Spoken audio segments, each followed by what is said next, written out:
Welcome to the One Advantage podcast, exploring the intersections of pure power, culture, and agility. Your hosts, Jason Richmond, Mike Richardson, and Leo Bottary, co-founders of the One Advantage community of practice and advantage peer groups. For more information, please visit us at idealoutcomesinc.com. Welcome back, everybody, to the One Advantage podcast. Today's going to be kind of an exciting show. It's regarding a hot topic that's on everybody's mind, and it has to do with the hack impact. It's when cybersecurity meets employee morale. And we're going to have a special guest with us joining in just a minute, named Max Alice. He is the founder, owner, CEO, chief culture officer of AliceTechnology.com. I want to start out, Leo. Mike Richardson's not with us today, but I want to give a shout out to all our veterans. It's Veterans Weekend, and you know, my freedom is one of my most important values in my life, and all those veterans out there to help maintain our freedom. I thank you for their service, and I think today this weekend is a time to be remembered and honored. How about you? Well said. So many people I know have, served this country with honor, and we're so grateful for everything they do. Yep. So today's episode, we're taking a deep dive into the world of cybersecurity. Like I said, we got a special guest, Max Alice, with us today, and he's an expert in keeping our data safe. It's not just about technology. You know, we're really going to deep dive into how data breaches can really shake up your company's reputation and the overall vibe and environment at work, how it impacts culture. You know, really being protected from a cyber world really creates a sense of security, right? A good peace of mind. And I think it's an important topic for us to talk about. So let's bring on Max and say hello. Hello. Thanks, Jason. Thanks, Leo, for having me. Awesome. Hey, Max, you know, I got to start with a funny story. Leo, I've known Max for a long time. He's been a partner with Ideal Outcomes. He makes sure all my employees and all my team members' data is safe and sound, and it does give them a high level of confidence and peace of mind. But Max approached me. You know, we had been partners and working on projects, IT projects, and he approached me and he said, "Hey, can I have access to your computer and run a report? Maybe a couple other your people." You know, and I got a high level of trust with Max, and I said, "Sure." You know, so he sent me a link. We got online. He kind of took a look at my computer remotely. 2 days later, he calls me up and he says, "Hey, would you like me to tell you, your passwords for Amazon, your passwords for your bank account, your passwords for all these sites that he got through from running a report?" And my answer was, "All right, Max, how much?" Because it's so true and so real. And I don't know if Leo, and if you're like me, but I don't know how many texts I get a day where there's trying to be a fraud, trying to be tapping into your resources. And it really has made an impact on my team. Max, you want to say a little bit about yourself and what you do? Yeah, absolutely. So Alice Technology has been around for a number of years, and we focus on cybersecurity for small and medium businesses, and we get into larger enterprises from a consulting standpoint. And I love that Ideal Outcomes is having an episode today on the topic of cybersecurity, because it really does blend in with corporate culture. And not many folks realize that, because having an antivirus does not become enough, right? At the end of the day, Jason, you had an antivirus on your computer when I approached you to run what's called a penetration test. And all you did was you clicked on a link I sent you, and I have passwords. I have social security numbers. I know the weaknesses within the network. I know the strengths. And to run these little tests, it's been a great selling tool for me, but it's also a very eye-opening thing that shares just how vulnerable everyday businesses really are. And it becomes less about put in an antivirus, put in a firewall, and it becomes more about building a community that is aware of best cyber practices, right? How do we make sure that we're checking the links of every email we receive? How do we make sure we're only opening attachments if we recognize the sender and are expecting it? And a lot of this too, that I believe causes a problem with corporate culture today, is that a lot of businesses are having to understand where are their weaknesses from a cyber perspective. And there's a lot of testing that goes on where you try to see which of your employees are going to click on a phishing link, right? Yep. And there may be consequences. You have to put folks through cyber training courses that nobody wants to do. So it becomes a very interesting topic at the end of the day. Yeah. How about you, Leo? What kind of response on cybersecurity, culture, organizational dynamics? What are your thoughts? Well, first of all, I think what Max is talking about. It's this is not just the senior leadership's job, or it's not IT's job. It's everybody's job. Everybody needs to be involved. Everyone needs to be knowledgeable and aware. One of the things that I've been getting a lot recently, people love to send you invoices. Like there's an invoice for like $400, and I'm like, what? So your natural reaction is, well, what is this? And you're clicking on stuff. So Yep. of course, I don't touch any of it. I know that, and then oftentimes you'll see clues in the email addresses that show you it's a bogus email from where it's coming from or whatever. But all these kinds of things, there's more ways people try to lure you to click on something and try to really catch your attention. And I think one of the things that I'd like to ask Max is, what are we seeing today that we weren't seeing a year or two ago that we really need to be mindful of, given that, as you pointed out, this is everybody's job? Yeah, I think today we're seeing folks kind of take a step back and they're a little more comfortable with their technology.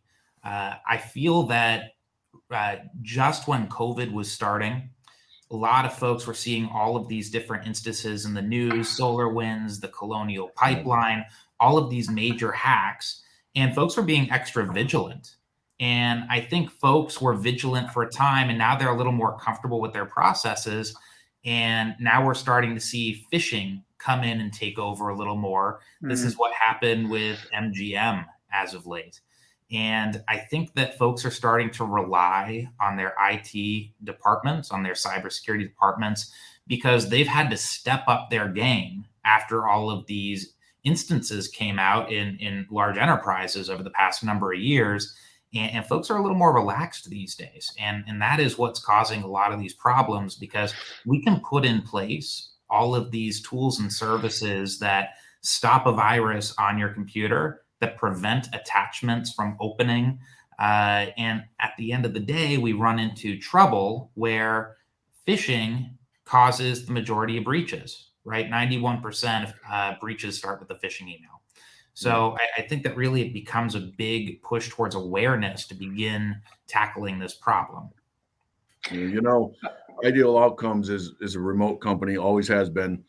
Our staff, our employees, our team members are coast to coast, even international, right? And from a cultural standpoint, when we introduced Max into Ideal Outcomes, the overwhelming response and appreciation of investing and protecting, our employees and our team members' data and personal information, it had an immediate impact on the comfortability of working on the road. I mean, my team is working from hotels, they're working from airports, they're working from client sites, they're logging into internet access, from random, some secured, some not secured, right?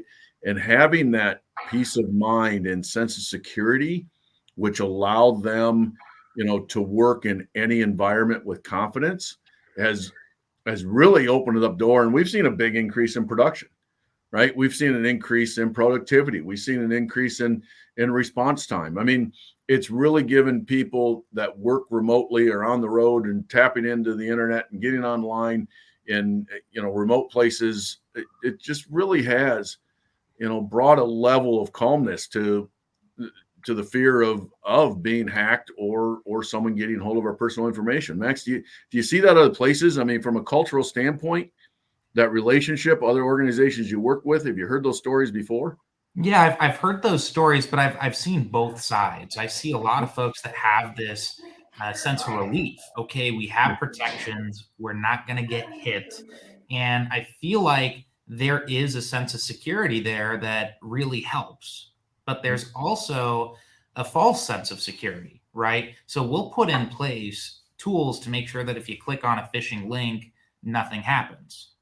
But at the same time, if you fall for a scam and you're giving somebody your credentials on a fake web page, we can't stop that, right? So that's something very important to focus on, is how do we continue to educate folks? And that becomes one of our focuses, in that we'll put in place cybersecurity training programs with annual requirements.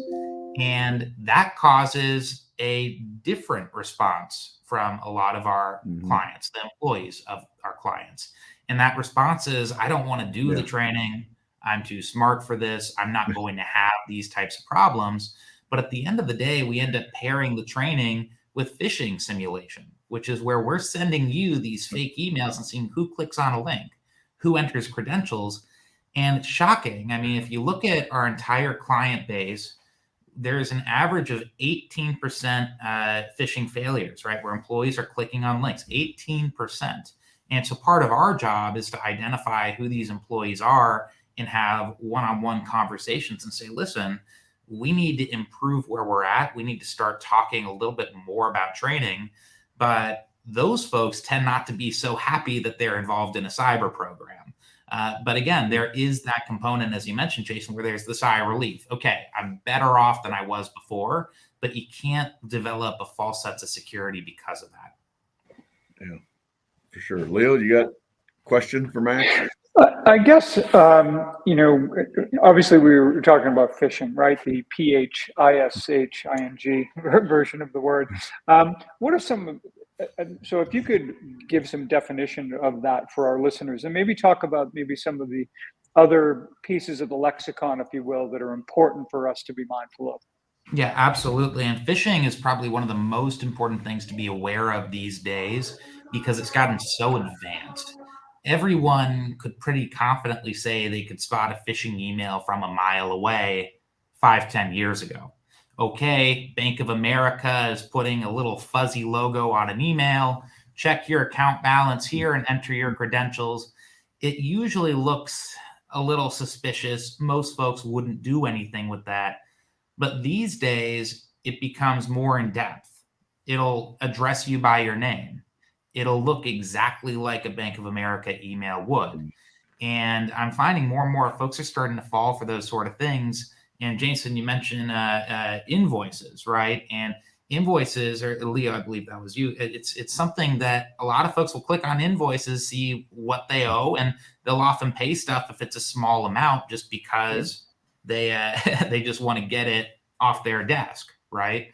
But phishing's becoming really, really, really careful and calculated by these bad actors. Probably the most successful type of phishing campaigns I see start with what are called domain lookalike attacks, right? So here's idealoutcomesinc.com. And so a hacker will purchase a domain that's very, very similar, maybe one or two characters off. And so by simply looking at it, you're not going to notice a difference. And they'll find a way to intercept emails from you, your employees, et cetera. And they'll start to recreate names, recreate addresses, and they'll start to understand what the processes look like for wire transfers, right? So I see this a lot in the real estate space, right? Where there are a lot of wires going in and out, and that's common practice. And so they'll find out that it originates with the CEO, the controller then approves, and then funds are dispersed. And so they'll recreate the addresses of all of these key players, and the controller is now being phished. And more often than not, I'm seeing those funds leave, right? That's become a really big problem. And so you really can't assume that you can spot a phishing email, because there are phishing emails out there that fool me, right?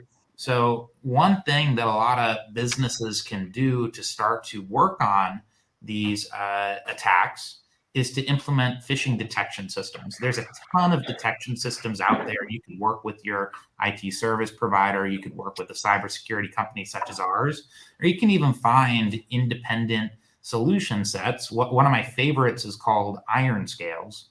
And what it does is it starts to use AI to analyze emails for you. And it says, with a big banner at the top of the email, hey, this email looks like it's from one of your known senders. It's 90% like a domain we typically see. We just thought we'd make you aware of the similarities. Or it'll give you another banner saying, we've seen this person email you before by name, but the address is different, right? So it's pulling out these anomalies, and it's helping give you these cues that, wait a second, there might be something here. Sometimes it's a false alarm. Oftentimes we stop a cyber attack. So having these additional layers and protections on top of your Microsoft 365, your Google Workspace, it really makes a difference. But to that point, talking about what happens and what are the common phishing attacks out there, and making folks aware throughout the organization, that becomes very instrumental in stopping these breaches, right? Most breaches start with these phishing attacks, right? That systems by and large are more secure than not. So this is really where we want to be focusing. Yeah. You know, one of the things I have a question about, because I'd love to kind of know what the recourse is. I'm sure sometimes it's not always easy to find the source, which I'm sure may be one of the big problems. But when I think about the type of fraud and what goes on, if this happened through United States Postal Service, they'd be convicted of mail fraud. So two things. A, what laws are out there that protect people from the same type of fraud that exists in snail mail, if you will, versus email or text? And also, how difficult is it to find the source, and what recourse do we have as business people, as consumers, or whatever, when we are victims of these kinds of things? There really isn't much we can do from that side of things. It is very easy to mask the source, and there are so many different instances of these types of attacks that law enforcement becomes overwhelmed, right? You can create police reports, you can submit these types of schemes to the FBI.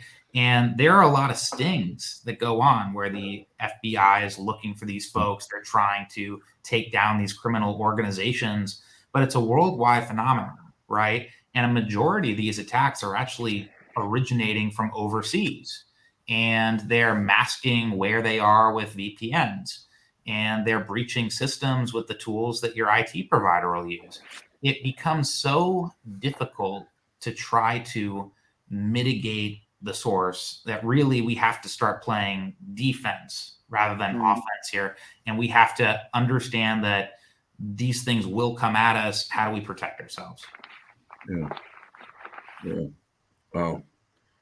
So what if you do get attacked? I mean, advice. I mean, if an organization, if a mid-sized business, small business, consumers, I mean, if you do have an attack like this in your organization, what's some advice you'd give? What are your first steps? How do you tackle this thing?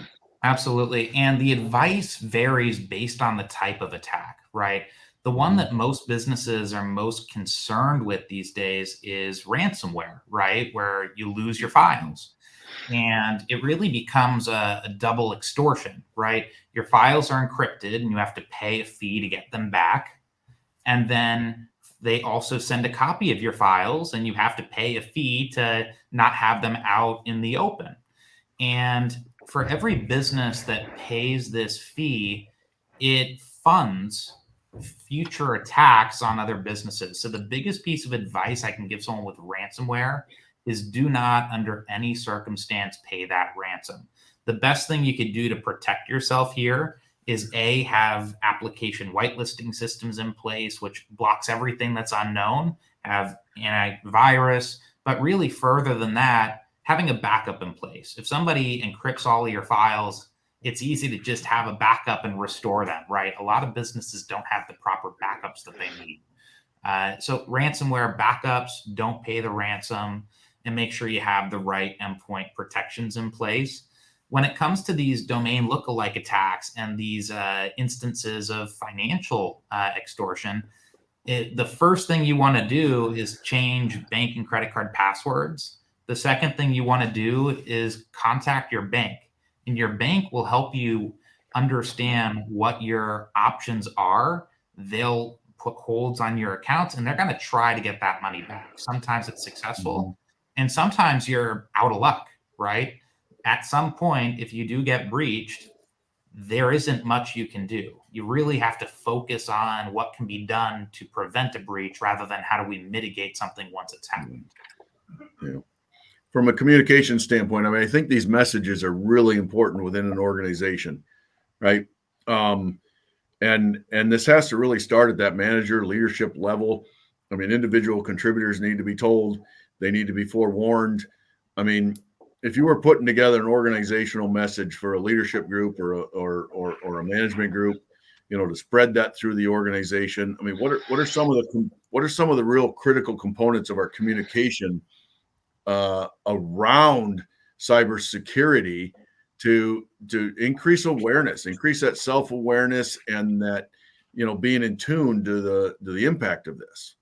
The first thing I communicate to management is that you're only as strong as your weakest link, right? Because a lot of the problem actually starts with management, but they don't communicate this throughout their organization. And they say, all right, we just need to protect the most sensitive folks within a business. So making sure that folks understand that if an employee's email is compromised and someone can now use a legitimate email address through your business to start sending messages to your clients, to your vendors, and start phishing in that sense, that becomes a big problem. So we have to make sure that everyone's aware that it does have to be a message throughout the business. But when it comes to the real hardcore messaging here and what we want to distribute, we want to talk about how everyone can be a victim of a phishing attack. Everyone can click on a link and cause a problem that spreads throughout an organization, and make sure nobody feels like they're too small to be a target, right? The small folks are exactly who are being targeted. So it becomes very important to make sure that everyone's aware that they need to be just as careful as a CEO.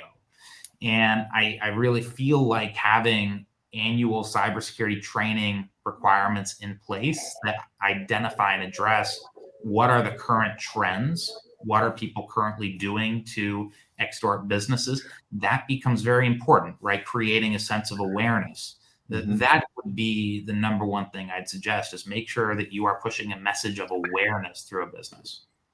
Okay.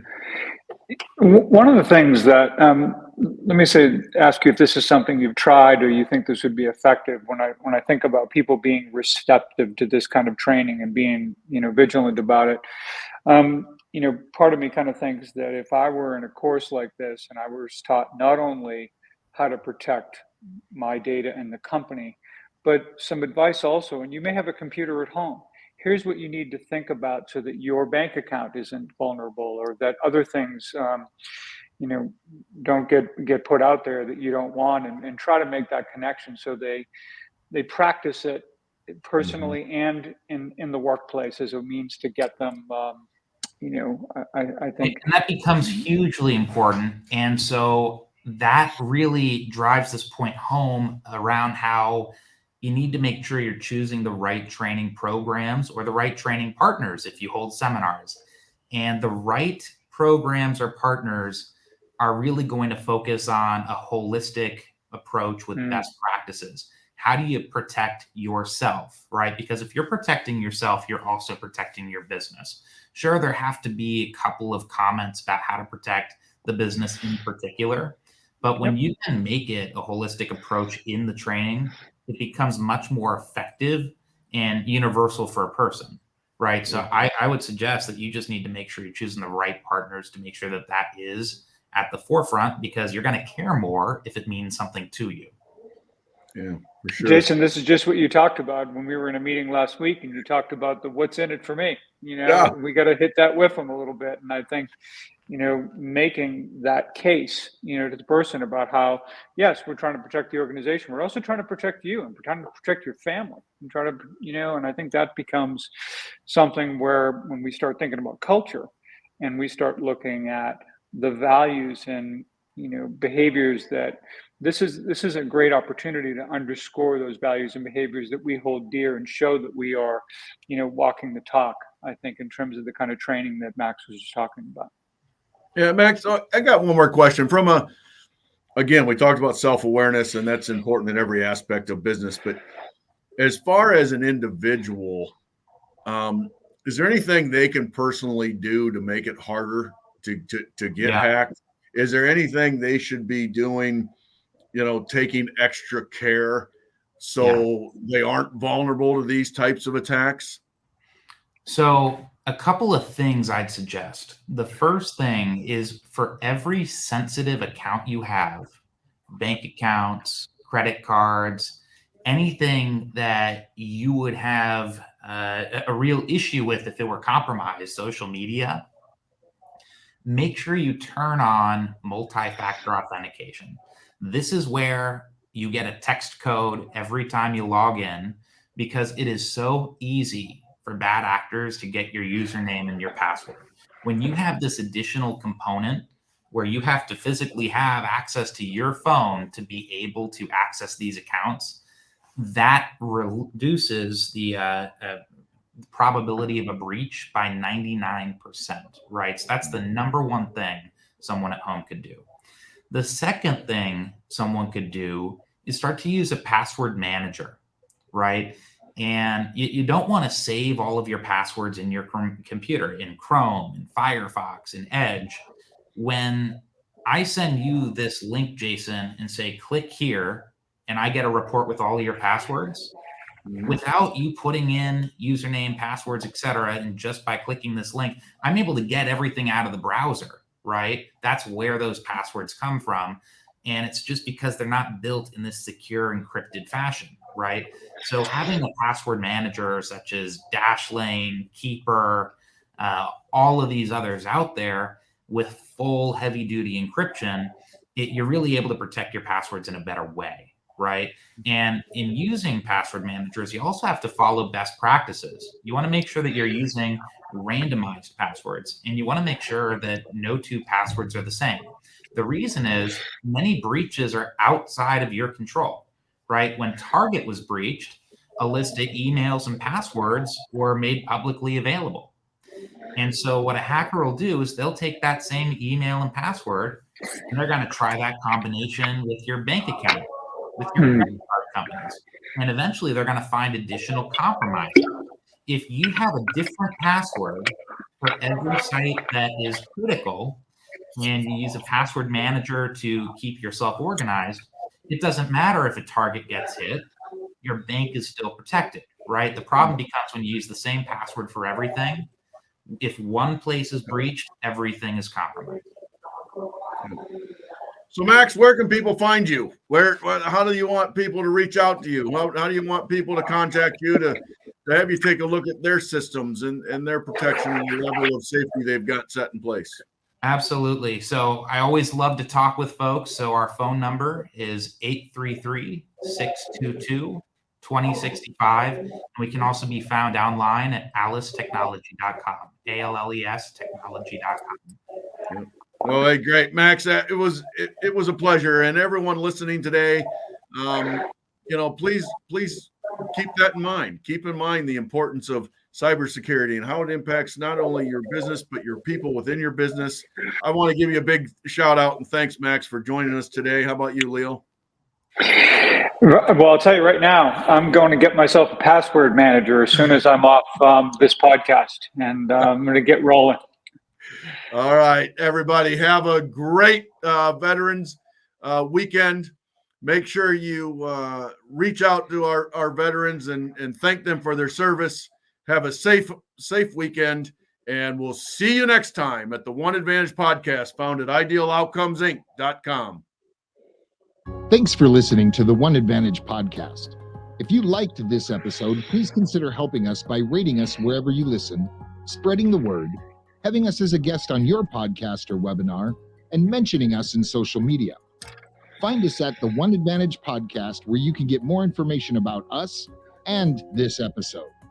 Thanks again for listening, and we look forward to more great episodes to come.